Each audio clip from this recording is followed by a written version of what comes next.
Happy Thursday, everyone, and hopefully you're staying warm because it is god-awfully cold here in Saskatchewan right now.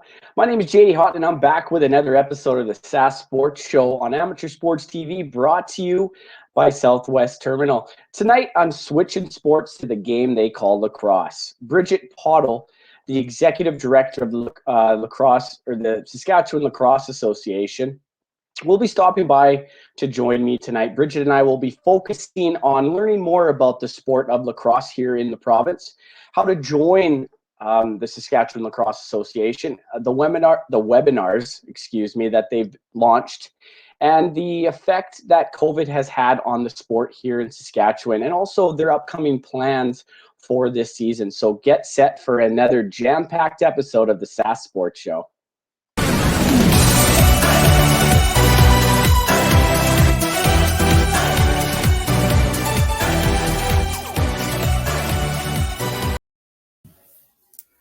Here she is, coming to us live from the metropolis of Regina, Saskatchewan. Bridget, how you doing? I'm good. Trying to stay warm like I'm sure everybody else in Saskatchewan is right now. How about yourself?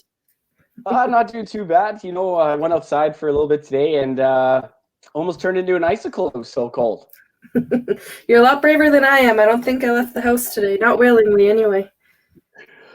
Well, that's the joy of COVID, maybe. It's a positive thing we can bring out of this is the fact that a lot of people's jobs have been moved at home, so you might not have to leave the house as much, especially it's nice over the winter. Absolutely. Anything to stay warm, I'm a big fan of. I don't think anyone's fan of the cold, honestly.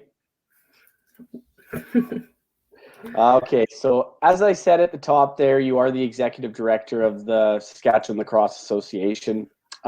Before we get rolling here, just want you to tell us and the viewers a little bit about yourself and kind of what got you into the game of lacrosse.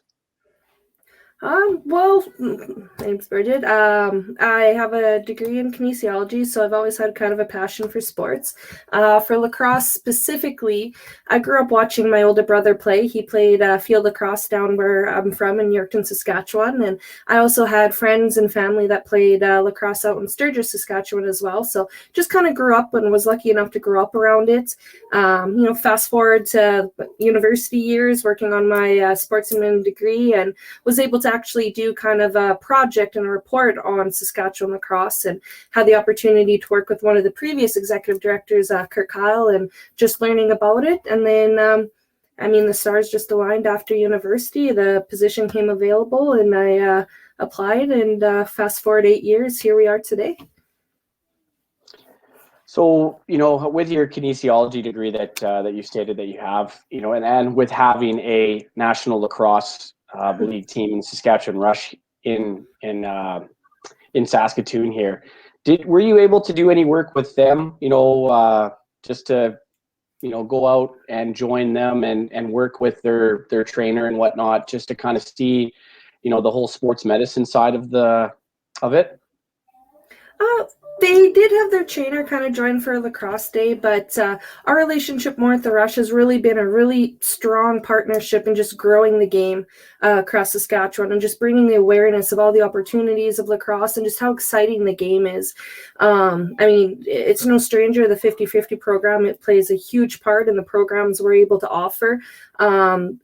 From that, it's been night and day, just the opportunities it's been able to provide, but just that strong relationship between the minor sport and the professional, and the Rush organization's really great on wanting, like I said, to grow the game, and they help us out with clinics and coaching clinics, any kind of development that they can kind of right around, and just are really the first ones there for us when we need a little bit of support on promoting and growing the sport.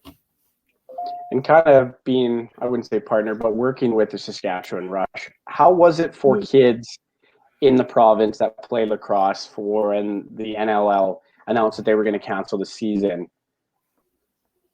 Well, I think definitely disappointment. I can't say anybody was overly surprised either. Obviously, they tried their best to give what they can, and their players come from all over, so again, we're disappointed, and especially the kids are. Saskatchewan, I will boast for anybody. We have the #1 fans in the NLL, hands down, and the whole community gets behind going, and our players just have such a great experience going and watching these role models right in their backyard of watching what they can do and learning and just getting caught up in the excitement of the sport. So we definitely miss it. We're definitely probably going to be the first ones there when they can get back to go enjoy it. It's something we got used to being able to go and just being able to talk to people at games, and just a really fun experience. And I mean, the players, the organization have always been great. So definitely miss working with them every other day as well.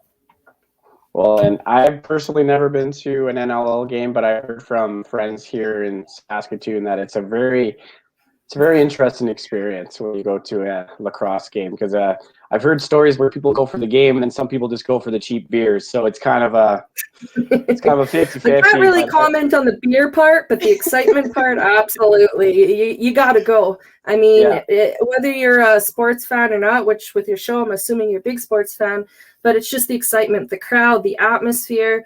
The sport is so exciting. Like you cannot not go and not just get caught up and excited for the sport. You'll be coming back for more. It's fast paced. It's lots of contact. It's just a really great sport to come and watch, whether it's at the professional level or I always love our Sask Lax days. The rush set up for us, and it allows our mini tykes and novice players to get on the floor at halftime show. And I always say they put on the most action packed show just because they're adorable and they go hard. Yeah, it's kind of like watching the Timbits kids come out during a Blades game or during a hockey game, and they're just going full blast. It's kind of one of those situations. It's awesome, but that's awesome that at least, because it's important, and not, every province has a national lacrosse team. It's nice that Saskatchewan does, so that those young kids can look up to the Saskatchewan Rush players and maybe one day want to wear that uniform.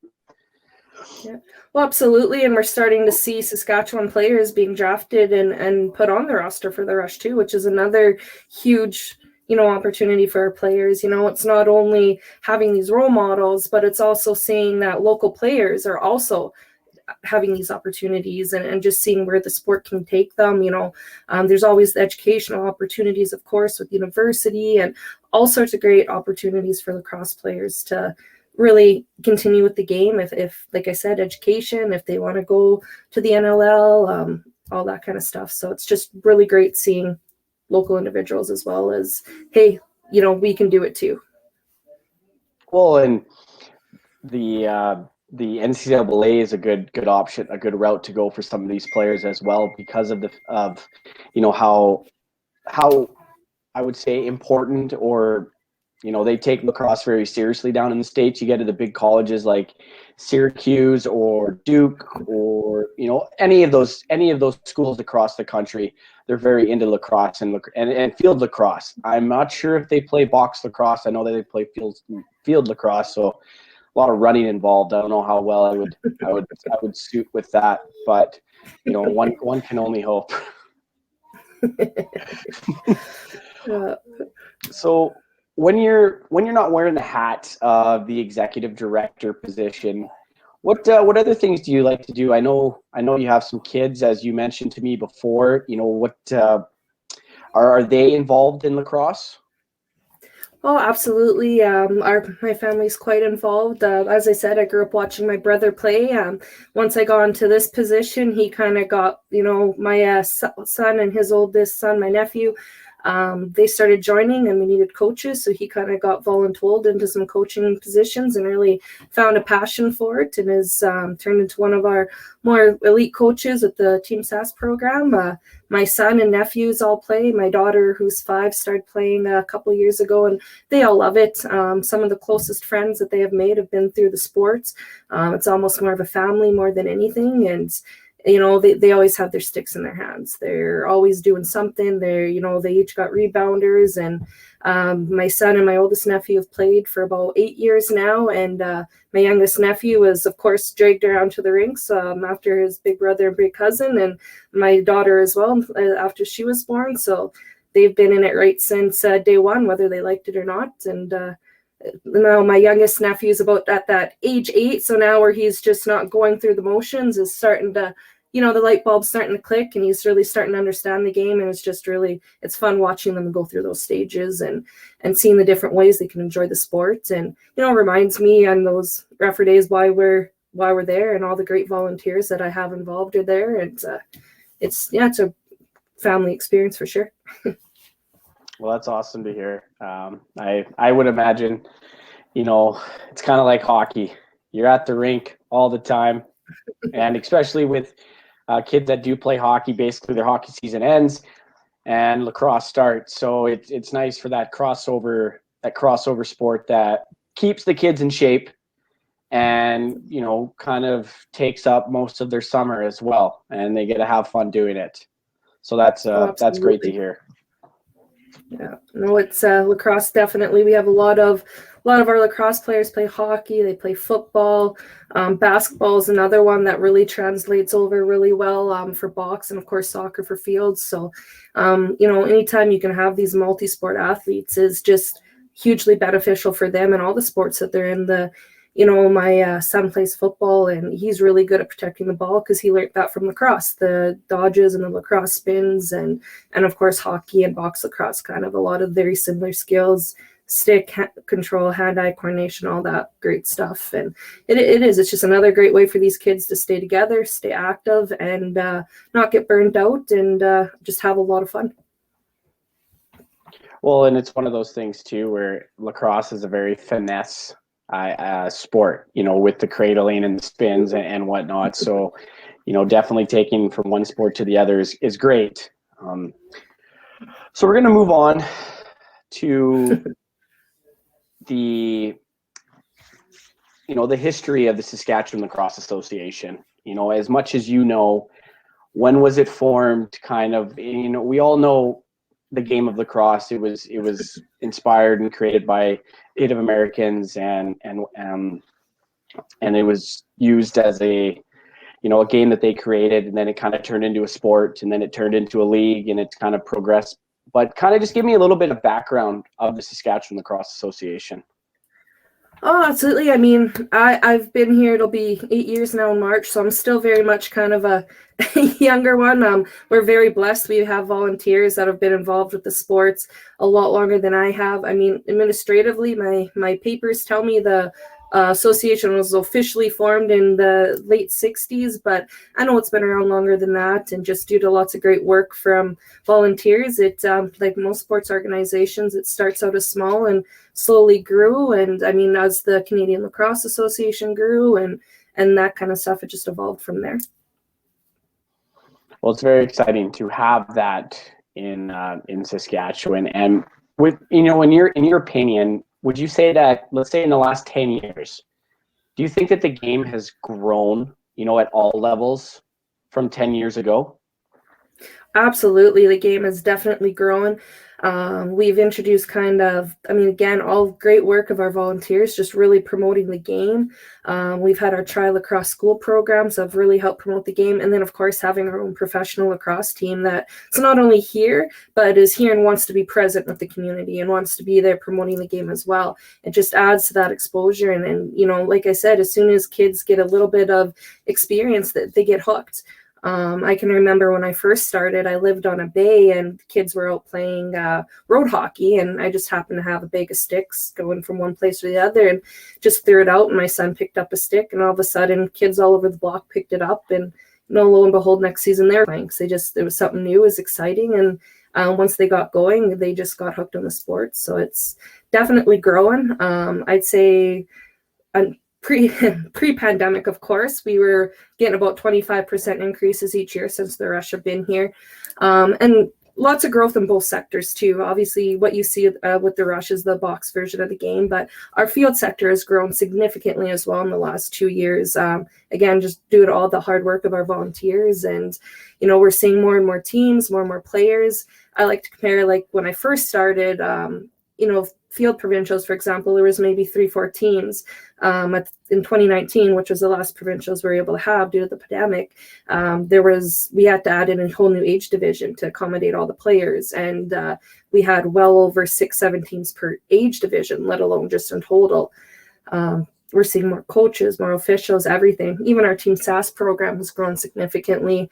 Again, 8 years ago, my first couple tryouts, there weren't very many people there. And now, I mean, the last set of tryouts we had well over 200 players. So it's just growing significantly. And again, great work on our volunteers, lots of hard, dedicated volunteers across the province. And lacrosse really is, it's a large family. And once you're in for life kind of thing. Well, and it's one of the, it's as big of a province as Saskatchewan is, it's also very small when it comes to sports, because most of the time you'll be playing against the same kid you played against in lacrosse that you played against in hockey a few months prior, and those friendships are made. And parents and volunteers, like you said, it's just a small world. Oh, absolutely. And I mean, to attest to the growth, we're now the 4th largest MA, like under the Canadian Lacrosse Association, behind, of course, your Ontario, BC, and Alberta. But we've grown to kind of be the bigger of the quote unquote smaller provinces. So it's just really great to see the growth and just to see it grow. It's phenomenal. Let's hope that this pandemic is in a good way, brings more people to the sport too. Hopefully, fingers crossed. Yeah. Well, we're going to take a brief commercial break. It's everybody's favorite time of the show here on the Sask Sports Show. It's commercial time. So we're going to take a quick break. And when we come back, we're going to be talking about the benefits of playing lacrosse. We're going to start getting into more of, what age divisions there are, and what the process of a regular lacrosse season is. So stay tuned for all that, and we'll be right back.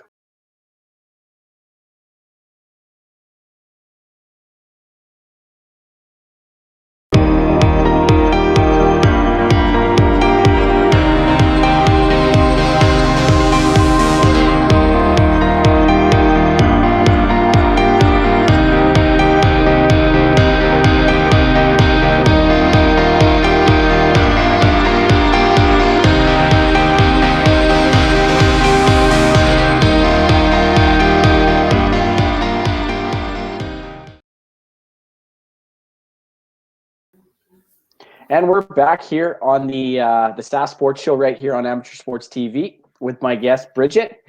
And before the break, we started kind of get into the Saskatchewan Lacrosse Association. We're talking about the Saskatchewan Rush as well. But now we're going to be talking about, kind of the things, the benefits of playing lacrosse as a child.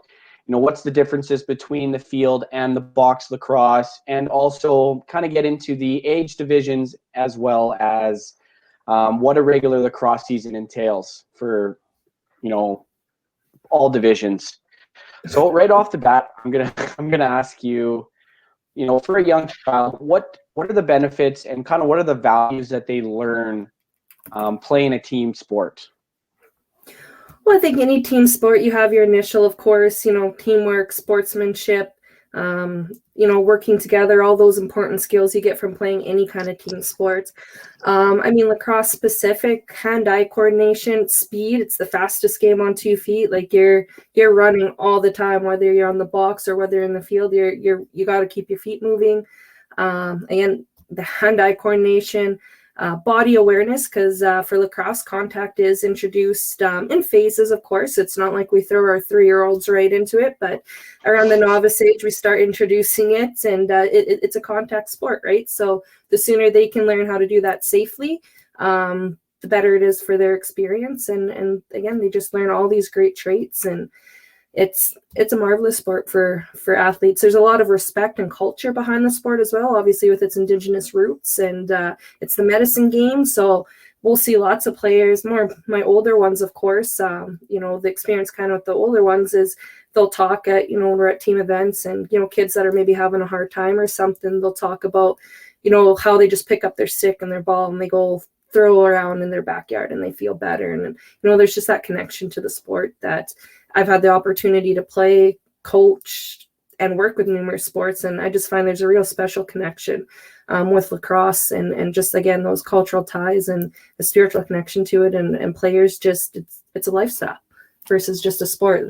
I've heard of players that sleep with their sticks. There's some players you don't touch their stick. So and the little kids just have a blast. I mean, you're running after a ball, you're chasing a ball, you get to throw a ball. They have a blast, and we have such great volunteers that do everything they can to make it a fun time for them. Well, and that's what it's supposed to be at the end of the day is to have fun. Obviously the older you get, the more competitive you get. You take it a little bit more seriously. You want to go to college. You want to play junior lacrosse. Those things set in. But when you're a little kid, like you said, you're running, you're chasing the ball, and then you get to hit people. What could be more fun than that? You get to hit people, chase the ball. Yeah. Awesome. And I mean, our coaches, they get so creative. I've had coaches send me videos of now. So my coaches don't get mad at me for saying this. In minor lacrosse, you can't do the crease dives, well, to my knowledge anyway. Again, I'm an administrator, full disclosure. I don't coach the sport.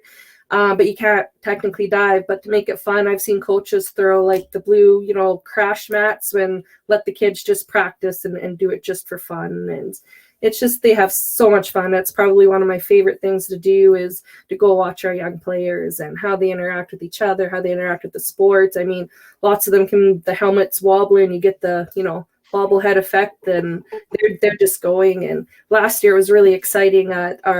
Before the pandemic, our last event was the Lax Day in Sask at the Rush game. And part of that, we have these tri-lacrosse camps during the day on the Saskatown fields. And this year we let our kind of 3 to 5 year olds come out too. And they more than stole the show. We had videographers, news cameras, and that was like, they just zoned in and just followed them. And that's probably some of the best videos we've gotten because just pure fun. And that's all they're there for. It kind of reminds me, what you're describing there, some pre-novice or novice hockey where, there's no rules. So they're just chasing a puck. So, one guy's down at the end of the ice talking to the goalie, not even in the play. You're just having a good time. But everybody's so nice to each other because they're at that point where they just want to have fun, and it's awesome to see. And it seems like lacrosse is it kind of has that tie to hockey with as a child, as a young kid, being able just to go out there and be yourself and somewhat learn a game that you don't really understand, but your coach is yelling at you to go get this ball and try to chase it around, and it's great. They have a blast, and it seems there's more and more things that come out every year to help with them, whether it's we're looking at getting these shoot and scoops for our young players where you hit it, it's almost like a pylon that you hit and it picks it up, or it just seems they make anything fun. You could tell them to go run around the rink for half an hour and they'd find it fun, and they're just great to wear. Like I said, they're one of my favorites to watch. You can't have a bad day and walk into a rink and watch kids that age playing and not feel instantly better. And if you don't feel better watching them after, when they come running up for a hug or to say hi or to show you their new trick they learned or to show you their new stick or anything like that, it's pretty hard to be in a bad mood after that. Well, that's awesome to hear. And before you mentioned, the box and field lacrosse, kind of explain the differences of each for field and box. Besides, I know box lacrosse, you play in an arena, field, you play on a field. But is there any differences between the rules? Each sector has its own rule books. So there's 3 rule books for lacrosse. There's box lacrosse, men's field lacrosse it's called, and then women's field lacrosse. There used to be intercross like way back in the day. That's probably what you would have seen in gym class and stuff, but that's really not around too much. But no, they each have their own set of rules and guidelines and that kind of stuff, because the play is quite different. I mean, all the fundamentals, of course, are the same. Passing, catching, scooping, cradling, all of that kind of stuff is the same. The fundamentals, which is key to any sport, right? But in box, you got 5 runners and a goalie on, similar to hockey. You'll see very similar format to hockey with that aspect.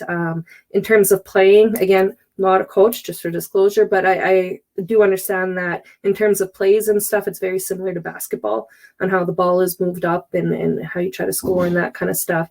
Whereas field, you can play, there's 7s, that's more for our younger players, learning the game, which is 7. So there's 7 players on, and then there's the field lacrosse where there's 10 So 9 on the field and then 1 in net. And that's where it gets a little bit more position specific. You have your defense, middies or midfield, pardon me, and attack. And it's kind of more similar to soccer, just with a little bit of a smaller net. But similar rules, like your defenseman can only go to a certain part of the field and your attack can only go to a certain part, and then your midfielders get the whole kind of field. So a little bit different. Well, and I've noticed too with field lacrosse as a defenseman, they do have those longer sticks. Yes. Because they'll be passing them. You know, obviously in a rink, you don't have to pass that far to get to your forwards, but from where they are all the way on the other end of the field, having to pass it all the way up, you know, having that longer stick is probably a little bit better. And for reach, for when the forwards are attacking. Yeah, absolutely. Our long poles are. They're the defensemen. Their job's to stop them from shooting, and they use those long sticks well. And I know in box lacrosse, I imagine the higher, you know, the bantams and the midget divisions, where if the goalie's out of his crease, he's fair game to get hit. I don't know if that's still a rule, but if it is? You know what? Honestly, that's a great question. I can't for surely answer that on that. Yeah, I'm not, as far as I know, I believe it is, but I think there's still that unwritten, and again, I could be wrong, but I think, you know, it's again that unwritten rule. If someone's going to touch the goaltender, they better be prepared to take on the rest of the team kind of thing. So I don't think it's anything done lightly. I do believe in the older ages, yes, but I would have to kind of check my books to confirm that for sure. Because like most sports, there's transitions, you know, novice, there's certain stuff you can do. Then you add a little bit more of the physical play in Pee-wee and then even more in Bantam. And it kind of just progresses as you get older. No, I was just curious because I remember, you know, this was a while ago when I played a box lacrosse for a little bit. That's kind of what I was told. Never saw it in the rule book, but you know, if the goalie's out of his crease, he's fair game just to get. He's just like a player. He can just get hit. So I didn't know if that is still, you know, a rule. But if you can't answer that, that's totally okay. Well, like I said, I believe it is. I could be very wrong. Granted, I mean, kudos to the player that wants to be brave enough. Those box lacrosse goalies wear a lot of equipment, so they're hitting a brick wall, so they're brave. Well, and with field and box lacrosse, is there, you know, a more popular of the two?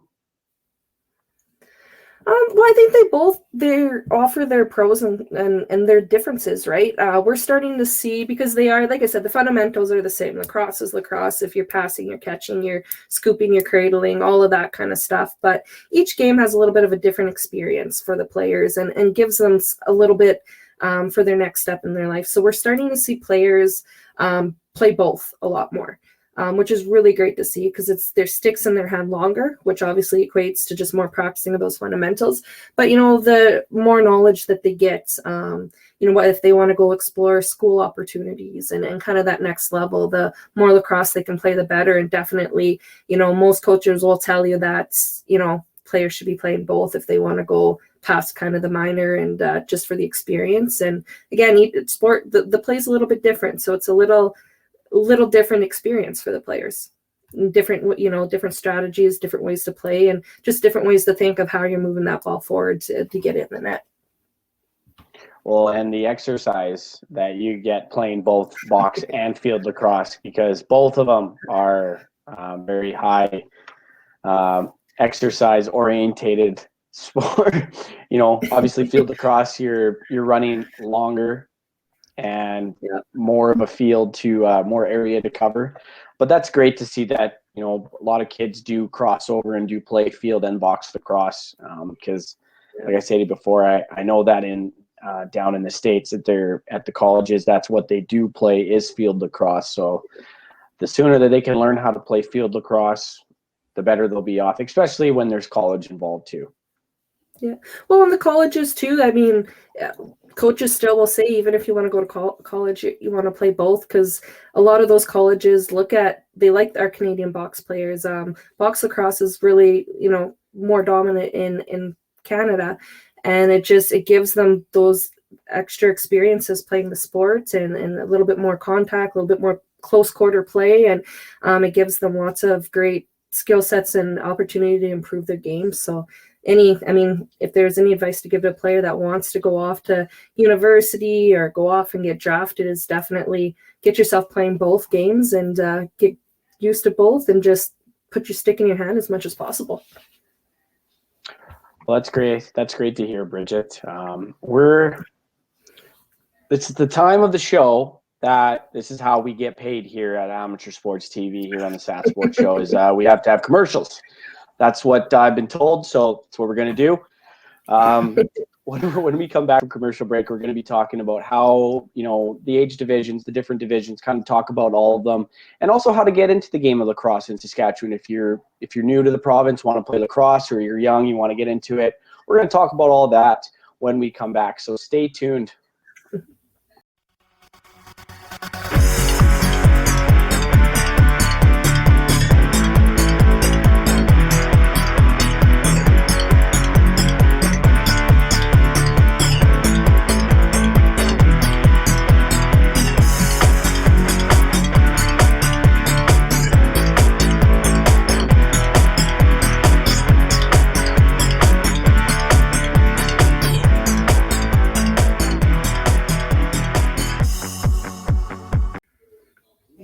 And welcome back to the Sask Sports Show here on Amateur Sports TV. I'm with the Executive Director of the Saskatchewan Lacrosse Association, Bridget. And before the commercial break, we just kind of got into a little bit of the differences of box and field lacrosse, also some of the values and benefits for young kids to play lacrosse.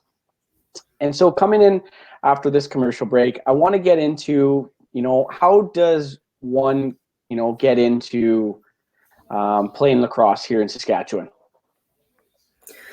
Well, we got about 15 associations. We have 15 associations right across the province of Saskatchewan. Lots of opportunities to play. Some associations offer box, some offer field, and some are lucky enough to have kind of the facilities to be able to offer both for the players. So definitely, just anytime, if anyone's ever interested, check out our website, sasslacrosse.net. All of our contacts are on there for the different communities, or anyone can ever call the SLA office or shoot an email, and we're happy to direct them in the right way. We got programs for all levels. You're never too old to start the game. I've seen players start in senior, never, their kids started playing. They wanted to, got roped into helping the coach on the bench, so wanted to start playing themselves, and they start playing in senior. And we have programs that have 3-year-olds that are playing. We have our Little Thrashers Academy that's down in Weyburn in South Saskatchewan, and a lot of our MAs offer just paperweight or mini tyke, depending what they want to call it, where as young as 3 players can start. And we have levels for play for all types of levels. Well, that's awesome that you have that wide age group of, for kids to play lacrosse. And what was I going to say? Having all those age divisions, how old could you play lacrosse in, as a part of the Saskatchewan Lacrosse Association? Well, it's essentially, short answer, you can play for life. You can start as a kid. You can graduate into junior, whether that's competitive or whether it's more recreational. Senior leagues, I know there's also been work, our MAs and the volunteers are working hard to do what's called the Masters League. So, players that play senior that might want to just play a little bit less contact, or don't want to play with the freshly new juniors that turn 22 in the senior age. So there's an opportunity at any age. Like I said, once you pick up a stick, you're going to be hooked for life with the sport, whether you're playing, coaching, or just involved. So we're really lucky to be able to have these volunteers that run these programs where you can play at any age. Well, and for kids that want to play lacrosse competitively after their U18 year or their midget year, kind of what is there in the province that's offered for kids to kind of, play that higher level lacrosse? So we have our junior and senior programs. We have the Prairie Gold Lacrosse League that has junior and senior division. So if, there's players that want to just play in the province, they can definitely play there, and it's a great league and very exciting and a lot of competitive play. And then we also have a junior A team, and then they're called junior B tier 2 teams that play in the Rocky Mountain Lacrosse League that spreads out across Alberta, Saskatchewan, and Manitoba. That's just that much, adds a little bit more opportunity for competitive play just outside of the province as well. So, and then there's all sorts of championships. I mean, there's our Founders Cup and stuff for juniors. There's President's Cup for even seniors. There's a national championship. That's if there's enough people interested that we can send players to as well. Well, that's awesome that, that they have these opportunities for these kids that want to play higher level lacrosse, which is awesome. And, what is, kind of explain to me a regular lacrosse season, from the start date to the end date. How many games does roughly each league or division play, tournaments, provincials, nationals, all that kind of stuff. Well, I mean, I'd love to say we do lacrosse year round, but we typically our season, so we'll start with kind of the box season that starts, around, you'll see Marches where you're kind of seeing evaluations and that kind of stuff. And they'll play till, mid-July and July for, depending if they're in A programs or house programs. Our box provincial championships are at the beginning of July, and then the third week of July. For field, usually, as soon as they can get out, our lovely snow, as soon as the fields are available. But that usually starts in around May, even if they have to go inside. And the provincials for field are about the third weekend in June. And then summer, you usually move into kind of the national championship time where the Canadian Lacrosse Association, all their minor championships do run kind of through August. And then that Labor Day weekend is the field lacrosse championships. And there's we offer programs for that from 12U, 14U, 17U, and then 15U and U18 for field and box. So it's there. And then in the fall, we do have our senior field lacrosse league that runs. That's gotten fired up the last couple of years. That's doing really well. And then we will see kind of really our competitive field teams go and do tournaments in the States or that kind of stuff too, just for some extra opportunities for those that want to play. And then we kind of move into the, camps. We're lucky that we have lots of our MEs like to put camps on. We do have partnerships. We have Jeff Schattler, who's a professional player that lives here and runs camps. We have our junior A team up in Saskatoon that runs development camps, and all of our MEs kind of have something for the players that, just want to work on their skills and stuff in the off season. Well, that's great. What, and talking about those camps and clinics, what kind of clinics are put on? Like, are there any clinics put on for, coaches and ref development, as well as you mentioned the players? Absolutely. So we have, of course, like most sports, we have our coach curriculum from our parent body, the Canadian Lacrosse. So usually we try to run those clinics just before the season, so coaches can get their certification.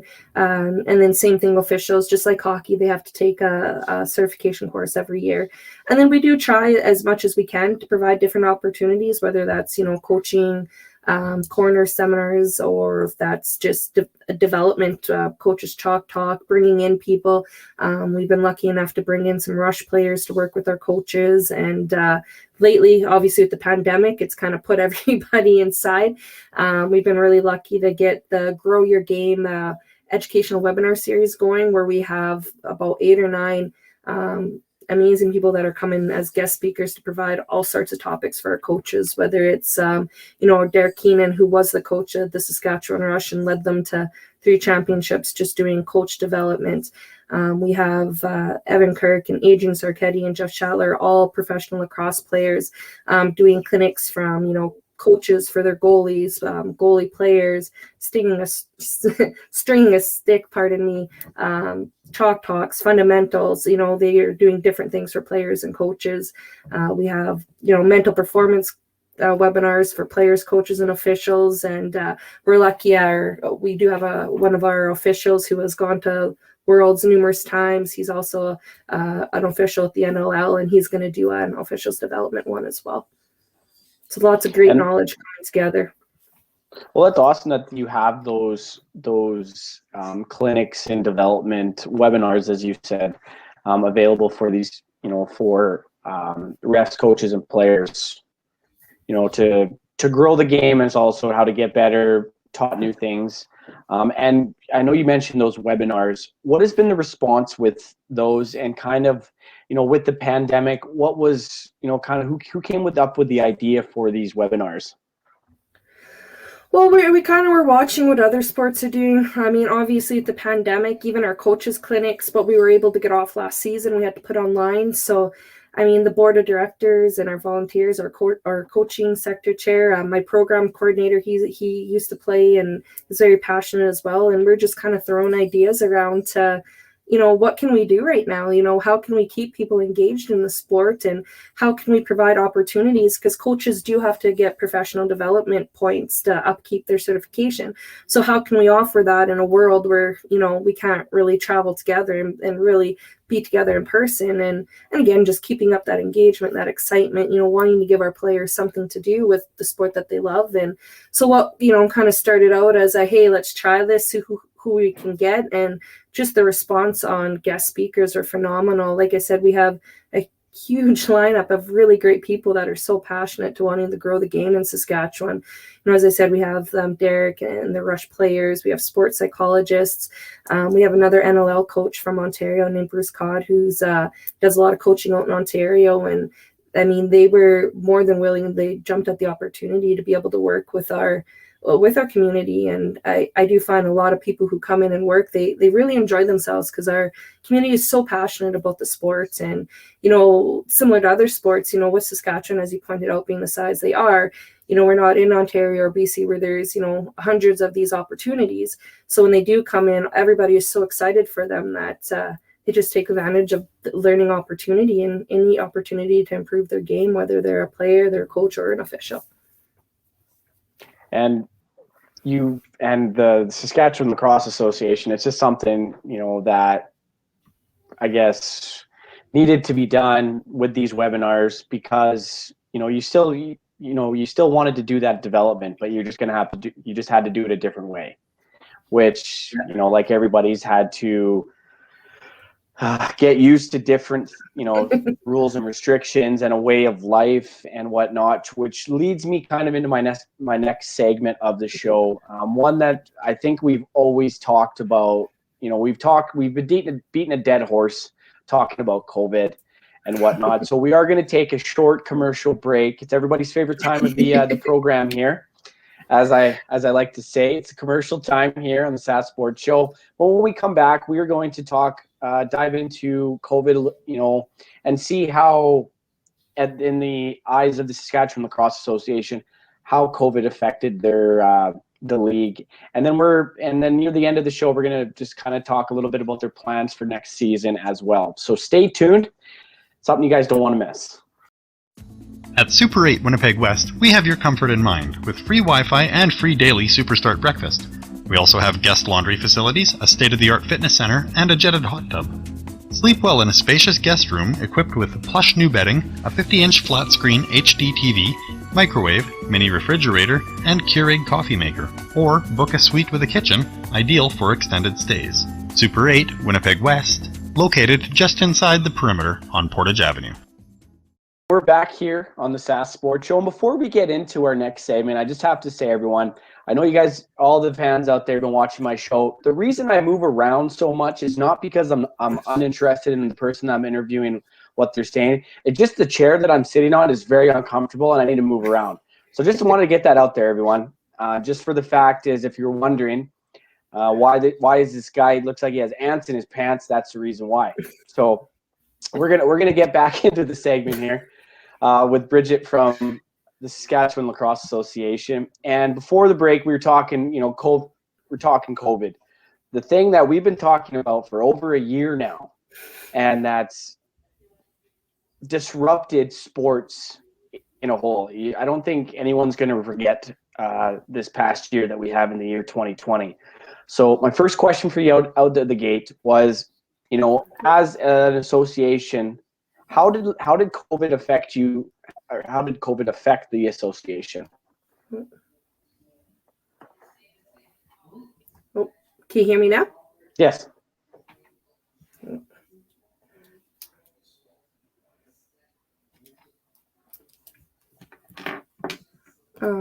Can you hear me? Yes, I can hear you. Can you hear me?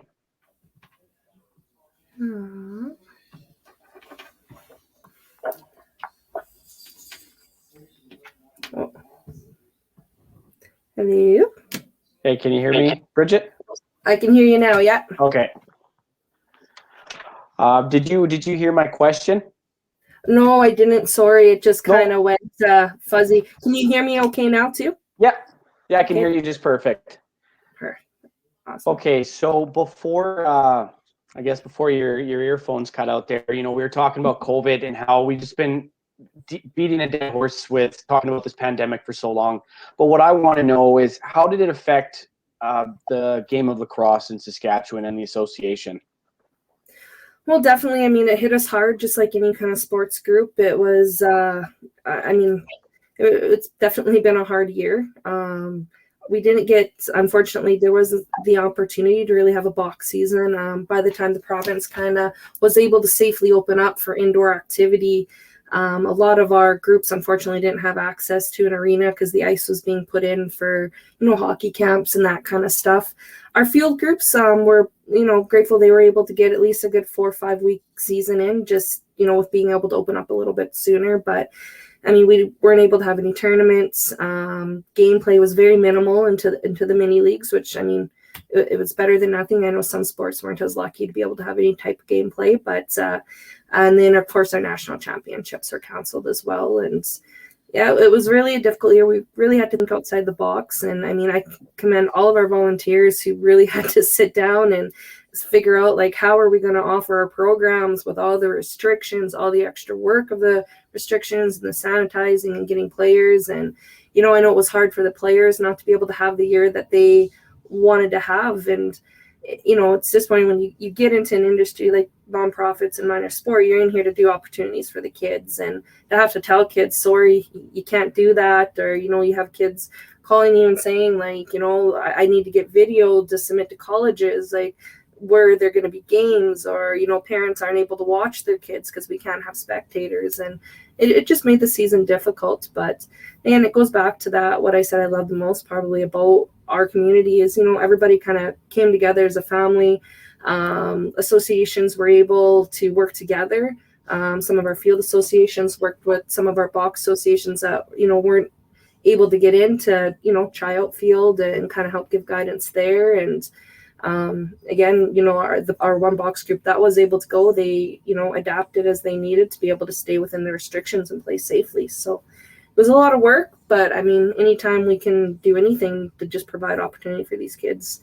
And I mean, I gotta, again, commend our volunteers. It was difficult. It was, I mean, hard. We're not going to say it wasn't, but we were still lucky enough to be one of the sports that at least we're able to have something for our kids. Well, and when the pandemic happened, obviously it was the beginning of March, and with lacrosse season just about to start up, how fast did you guys have to mobilize, to come up with, or did you have like a COVID response team to kind of that would, keep updating your return to play protocols every week? Because I've talked to associations that, every week they've been updating, or, as time went on, every 2 or 3 weeks, they were updating their return to play protocols. I was just wondering how that whole system went for the Lacrosse Association.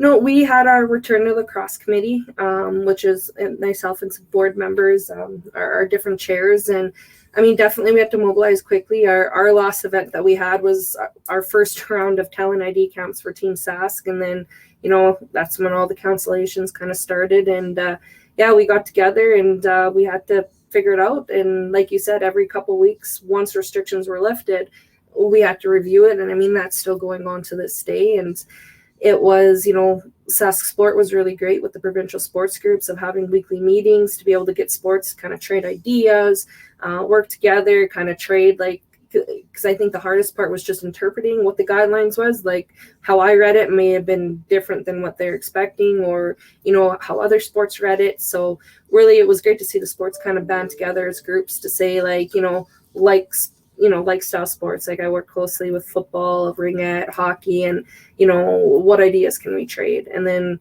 of course the volunteers in that return, the lacrosse committee worked really hard to put together a document that we hoped guided our membership. And I know the Sask Health and the groups we had to hand it into were happy with it, but just again to provide some sort of guidance for our groups that want to offer lacrosse during a pandemic of what they're allowed to do, how they can do it. And I mean, it was definitely we have to sit and think outside the box, that's for sure, our fields.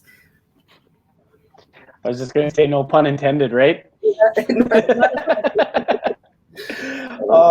Well, you know, having to follow these restrictions and all these guidelines that the government put in place, what was the response from players and coaches and parents and whatnot for all these restrictions that you guys had to put in place, you know, to be able to play?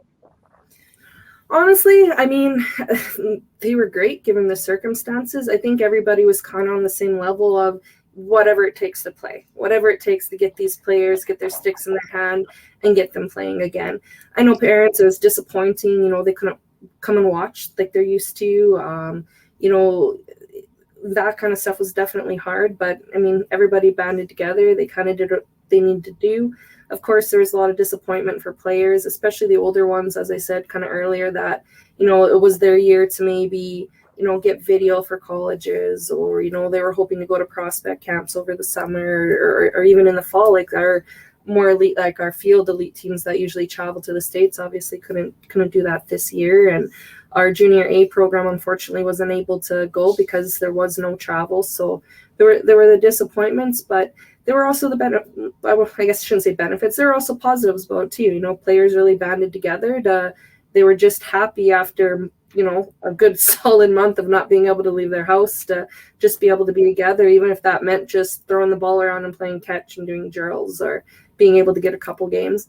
I mean, from an administrative standpoint, it was definitely, you know, a little heartbreaking when you have players calling and, you know, well, why can't I? And, you know, we're fighting for them on the other end of trying to say, look, like if we do it this way, can we make it happen? You know, what can we do to make this happen? And I mean, yeah, and it was hard, but we were lucky enough to get something going for these players. And the feedback, our volunteers were phenomenal. There was no complaining. There was no, we're not doing that. It was, all right, just tell us what we have to do and we'll get it done, which, I mean, makes things always so much easier when you're dealing with this kind of stuff, right?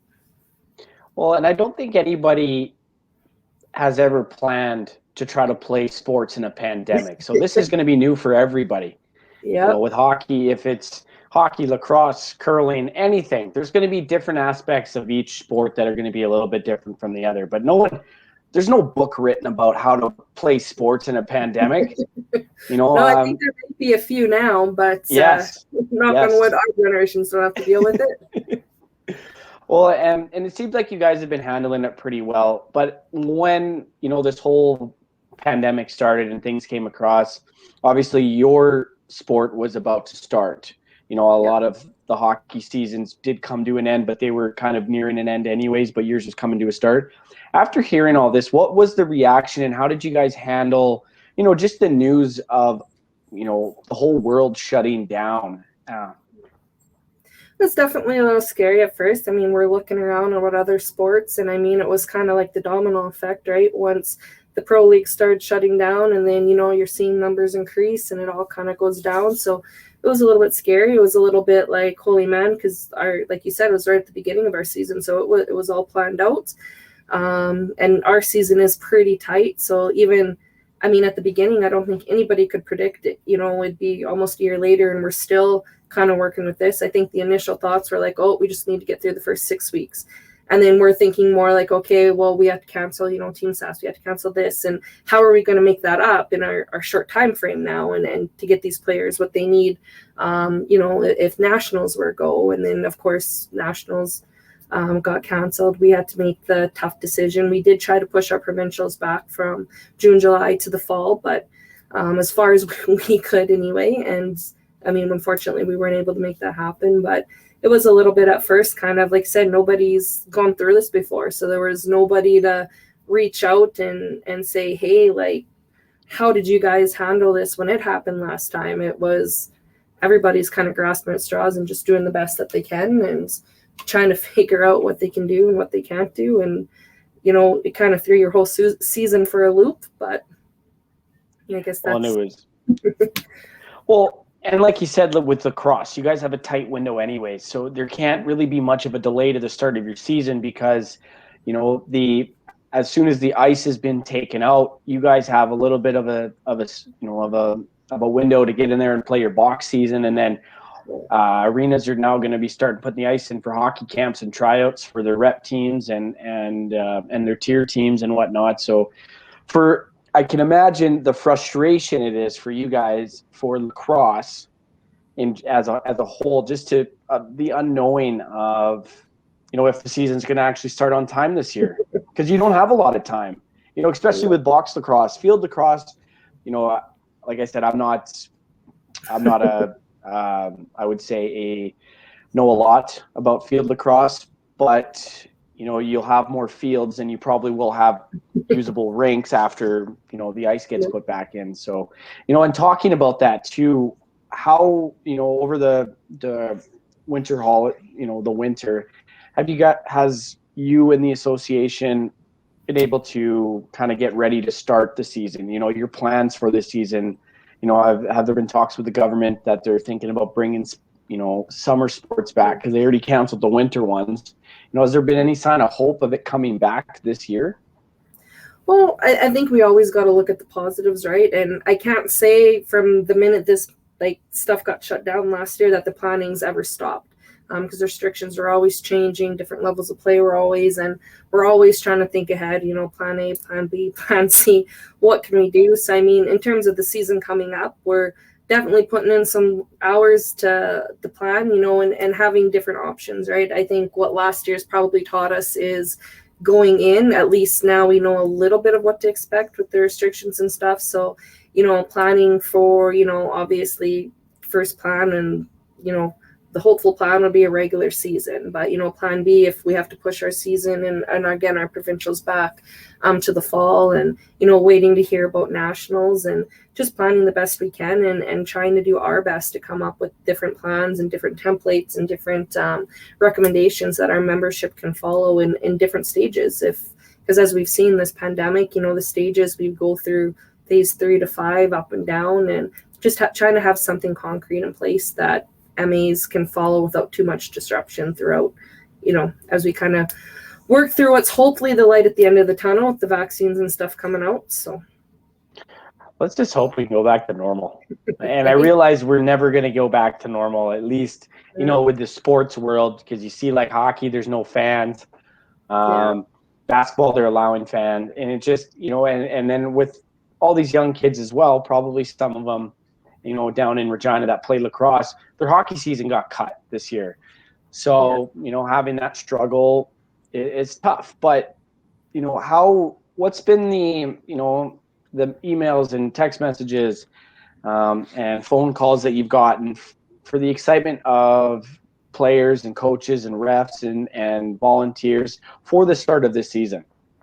Well, I think the excitement's definitely there. Honestly, I mean, our volunteers, our players, they're all excited. I think if I sent out a memo tomorrow that says we can start on Friday, they make sure they were ready to go, because they're just always that passionate about the sport and having the opportunity. I mean, we'll always make sure we're ready to go on whatever it is that we can do. And I think the excitement's always going to be there, and trying to find different ways too. I mean, the pandemic obviously has been really hard, but I think there's been, if you can try to take positives out of a negative situation, even the online experience, having some of those coaching clinics online really gave an opportunity for our coaches to not just be with the same, 10 coaches that they've been doing their certification. They're talking with coaches from all over the province now and trading ideas. And, we're getting players doing kind of the same things. So I think there's been some positive with that and just a lot of positive idea sharing. My volunteers are probably sick of me emailing them and saying, hey, we got another Teams call. We got to pick your brains. What do you want to do? How do you need help? But, and they take it in stride. I'm sure they get a lot of emails from me that they probably get sick of. But, they're just excited to be able to do anything to play the sport and to offer it for the kids, which is really great to see because there's no way this sport could be as successful in this province if we didn't have such strong foundations, such strong, great volunteers ready to do whatever it takes. Well, let's just hope that we, the government grants open sports and the lacrosse season can go on. I think just having sports back is going to help people. And I realize that there's a lot of mental health issues that have been going on too with COVID for not being able to, play the sport that they love. So my last question for you, for these kids, talking about COVID, we all love COVID. No, I'm just kidding. I hate it. I think we have different definitions of love. It's like my love for cheesecake. It's the same. I'm just kidding. Does the Saskatchewan Lacrosse Association, with the mental health that's caused, young teenagers and young adults not being able to play sports, do you guys have any sort of out for these kids, with that are suffering from some mental health issues? Well, I always encourage players to always call the office if they have. The nice thing with our community being pretty tight-knit is we kind of know who's struggling and who's not. Sport Canada has really great, mental health resources for athletes. Sask Sport does. And, I'm really hoping that even this webinar with the mental performance, Kyle McDonald of Competitive Will Consulting is the speaker for that. And I know he's going to go over some really great things to help athletes kind of cope with everything going on. Because, it is hard on these kids, especially when their routine is, school, sport, sleep. They're out of their routines. They're sitting at home. It's just the unknown with kids is always hard on them. And, like I said, that's why it was so important to us to be able to offer anything. Again, even if it was just having these players come together to play catch, even some of our MAs that can have camps with only 8 people. It's still just getting these kids out and getting them active and in a safe way. Because as much as I'd love to throw the doors open tomorrow and say, lacrosse is back on, we obviously want to ensure that our athletes, our volunteers, everybody is safe as well. And, as much frustration as the pandemic has caused and stuff, I really, I know myself and our association really commends the efforts of everybody involved with, trying to have have sports, go, but in a safe manner so that, they can play without worry and that kind of stuff. Because it really is a hard balance of trying to find that. And, like I said, hopefully we can get through these few months and see the light at the end of the tunnel and get these kids playing again and back at it and going hard again. Well, Bridget, I really appreciate your time jumping on the Sask Sports Show with me tonight. It was great to get to know you better and the Saskatchewan Lacrosse Association as well. So again, I just want to say thank you, and I really appreciate you coming on the show. Well, thank you so much for having me, and thank you for giving me the opportunity to chat all about our programs. I'm sure I could. You can ask most of my volunteers. I can talk, so probably go on for another hour.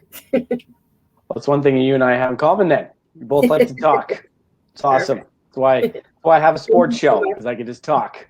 It was just great to talk about the sport, and I really hope come the springtime that lacrosse can get going again. Kids can get out there and play lacrosse and or if play all summer sports. Let's just get sports back. Let's get moving again. So again, Bridget, I just want to say thank you. So that is the conclusion of the another episode of the Sask Sports Show here on Amateur Sports TV. Before we end things here tonight, I just wanted to say thank you to our sponsor, Southwest Terminal. And just want to let everybody know that the Sask Sports Show, because we're getting so many more shows, the Sask Sports Show now is at 9 p.m. Central Time and not 8. So we've moved back an hour. So you can catch our show Thursday night at 9 p.m. Central Time here on Amateur Sports TV, on our Facebook page, on our YouTube page. You can get it on our website as well at amateursports.tv. So I really appreciate everyone tuning in. Thank you to Bridget. We'll be back next week for another episode. So hope you enjoyed the show, and good night.